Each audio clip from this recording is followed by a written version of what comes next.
ہمارے مذہب اسلام کی تعلیم کیا ہے؟ مسند احمد کی ایک روایت ہے اور یہ روایت کئی کتب احادیث میں موجود ہے۔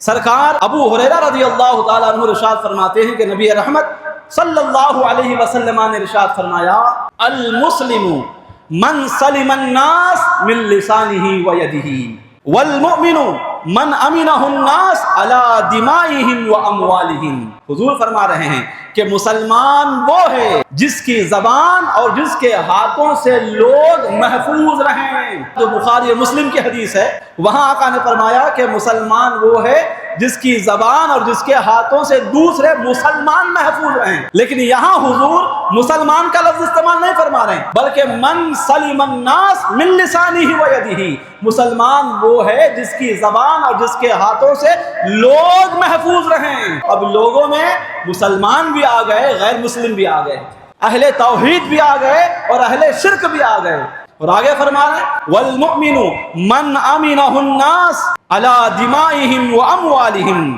مومن وہ ہے جس سے دوسرے لوگ اپنے خون اور اپنے مالوں کو محفوظ سمجھیں۔ مومن وہ ہے حقیقت میں کہ دوسرے لوگ اپنی جان کو اور اپنے مال کو اس سے محفوظ سمجھیں، یعنی لوگوں کے ذہن میں یہ بات آ جائے کہ یہ بندہ میری جان کو کوئی نقصان نہیں پہنچا سکتا، یہ بندہ میرے مال کو کسی طرح کا کوئی نقصان نہیں پہنچا سکتا۔ جس آدمی کے بارے میں لوگ ایسا سوچنے لگیں، حقیقت میں وہی مومن ہے۔ یہ اسلام کی تعلیم، چاہے وہ مسلمان ہو یا غیر مسلم۔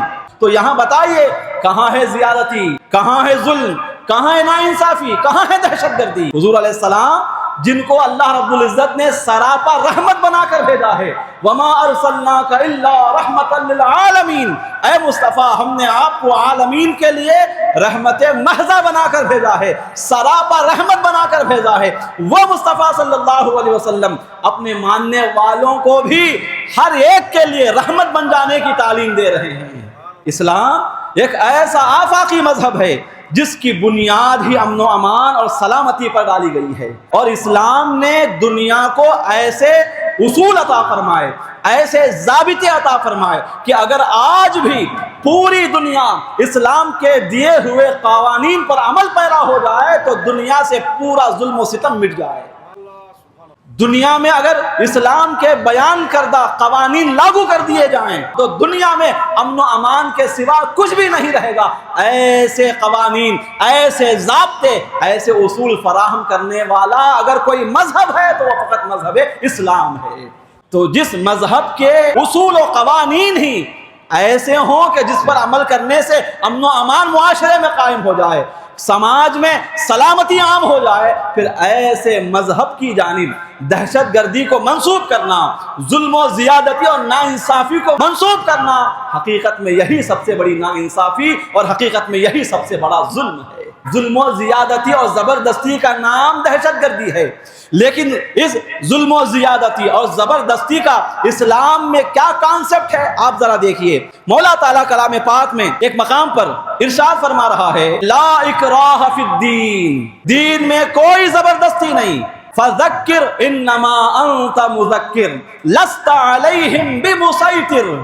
حضور سے مولا تعالیٰ فرما رہا ہے اور حضور کے ذریعے سے ساری امت کو یہ پیغام دیا جا رہا ہے، اے مصطفیٰ آپ نصیحت کیجئے، آپ کا کام نصیحت کرنا ہے، آپ سمجھائیے، نصیحت کیجئے، حق کیا ہے بتائیے، باطل کیا ہے بتا دیجئے۔ آپ کا کام نصیحت کرنا ہے، آپ کا کام ان پر زبردستی کرنا نہیں ہے۔ کسی کو زبردستی اسلام میں لانا آپ کا کام نہیں ہے، آپ کا کام تو حق کو واضح کر دینا ہے، پیغام امن و امان کو بتا دینا، صحیح کیا ہے، غلط کیا ہے، حق کیا ہے، ناحق کیا ہے، یہ بتا دینا آپ کا کام ہے۔ باقی اس حق کو اختیار کرنا یا نہ کرنا یہ ان کا اختیار ہے، آپ کی نصیحت پر عمل کرنا یا نہ کرنا یہ ان کے اختیار کی بات ہے۔ یہ ہے مذہب اسلام کا پیغام۔ تو اسلام تو واضح طور پر یہ کہہ رہا ہے کہ مذہب اسلام میں کوئی زور زبردستی اور زیادتی نہیں ہے۔ ایک مقام پر مولا تعالیٰ ارشاد فرما رہا ہے، وَقُلْ الْحَقُّ مِنْ رَبِّكُمْ فَمَنْ شَاءَ فَلْيُؤْمِنْ وَمَنْ شَاءَ فَلْيَكْفُرْ۔ اے حبیب آپ فرما دیجئے کہ الحق من ربکم، تمہارا جو رب ہے وہ حق کے سوا کچھ نہیں کہتا، جو بھی حق ہے وہ تمہارے رب کی طرف سے ہے۔ فمن شاء فلیؤمن ومن شاء فلیکفر، تم میں جو چاہے اب اس حق کو قبول کرے، ایمان لے کر آئے، تم میں جو چاہے اس حق کا انکار کر دے، کافر رہے، تمہاری مرضی ہے۔ یہاں بتائیے زبردستی کہاں ہے اسلام میں؟ زور کہاں ہے اسلام میں؟ اسلام کا کام لوگوں تک حق بات کو پہنچا دینا ہے۔ اب اس حق بات کو قبول کرنا یا اس حق بات کا انکار کر دینا لوگوں کے اختیار کے حوالے کر دیا گیا ہے۔ اسلام تو کھلے طور پر اپنے ماننے والوں کو یہ تعلیم دیتا ہے کہ وَلَا تُفْسِدُوا فِي الْأَرْضِ بَعْدَ إِصْلَاحِهَا، زمین میں فساد نہ پھیلاؤ، خون خرابہ نہ کرو، کسی پر ظلم نہ کرو، کسی پر زیادتی نہ کرو، کوئی ایسا کام نہ کرو جس کام کی وجہ سے معاشرے کا، سماج کا امن و امان غارت ہو جائے، ایسا کوئی کام نہ کرو، لوگوں کو نقصان نہ پہنچاؤ، لوگوں پر زیادتی نہ کرو، لوگوں پر ظلم نہ کرو۔ مولا تعالیٰ کھلے الفاظ میں فرما رہا ہے وَلَا تُفْسِدُوا فِي الْأَرْضِ، زمین میں کسی طرح کا فساد برپا نہ کرو، بعد اصلاحها، اصلاح ہو جانے کے بعد۔ مسلمانوں سے بھی خطاب ہے، ساری انسانیت سے بھی خطاب ہو رہا ہے کہ انسان ہو تو انسانیت کا تقاضا یہ ہے کہ زمین میں فتنہ و فساد برپا نہ کیا جائے۔ یہ ہے اسلام کی تعلیم۔ اسلام تو فتنہ و فساد کو روکنے، فتنہ و فساد سے دور رہنے اور قتل و غارت گری سے اپنے آپ کو بچائے رکھنے کی تعلیم دے رہا ہے۔ ایسے مذہب کی جانب دہشت گردی اور انتہا پسندی، ٹیررزم کو منسوب کرنا، یقیناً اس سے بڑی زیادتی اور ظلم کوئی ہو نہیں سکتا۔